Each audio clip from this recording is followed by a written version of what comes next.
जालन्यात डिझेलचा वणवा, पंपावर राडा, 1000 लिटर डिझेल नाकारल्याने चालकाला बेदम मारहाण. जालन्यातून एक धक्कादायक बातमी समोर येत आहे, जिथे डिझेलच्या टंचाईवरून थेट मारहाणीचा प्रकार घडलाय.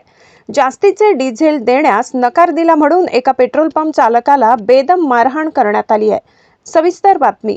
मिळालेल्या माहितीनुसार जालना तालुक्यातील वानडगाव येथील एका पेट्रोल पंपावर काल रात्री 9:30च्या सुमारास हा राडा झाला. दोन व्यक्तींनी पेट्रोल पंपावर येऊन तब्बल 1000 लिटर डिझेलची मागणी केली होती. मात्र सध्या सर्वत्र डिझेलची अभूतपूर्व टंचाई भासत असल्याने पंप चालकाने एवढ्या मोठ्या प्रमाणात डिझेल देण्यास असमर्थता दर्शविली. या साध्या कारणावरून वादाची ठिणगी पडली आणि या दोन व्यक्तींनी पंप चालक राहुल उगले यांना बेदम मारहाण केली. राहुल उगले यांनी या प्रकरणी संताप व्यक्त केला असून दोषींवर कडक कारवाई करून आपल्याला न्याय मिळावा अशी मागणी केली आहे. पोलीस कारवाई. या घटनेनंतर परिसरात खळबळ उडाली आहे. पीडित पंप चालकाने तात्काळ पोलीस स्टेशन गाठले.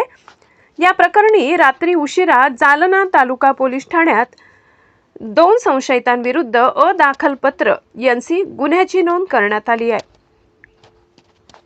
मात्र डिझेल टंचाईच्या काळात पेट्रोल पंप कर्मचाऱ्यांच्या सुरक्षिततेचा प्रश्न आता या निमित्ताने ऐरणीवर आला आहे.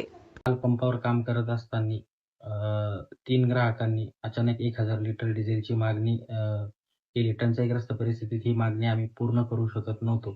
त्यामुळे हे ग्राहक ॲग्रेसिव्ह होऊन आमच्यावर धारदार शस्त्रांनी व चापटाबुक्क्यांनी माझ्यावर व माझ्या कर्मचाऱ्यांवर हल्ला केला. या संदर्भात आम्ही पोलिसात तक्रार दाखल केली आहे.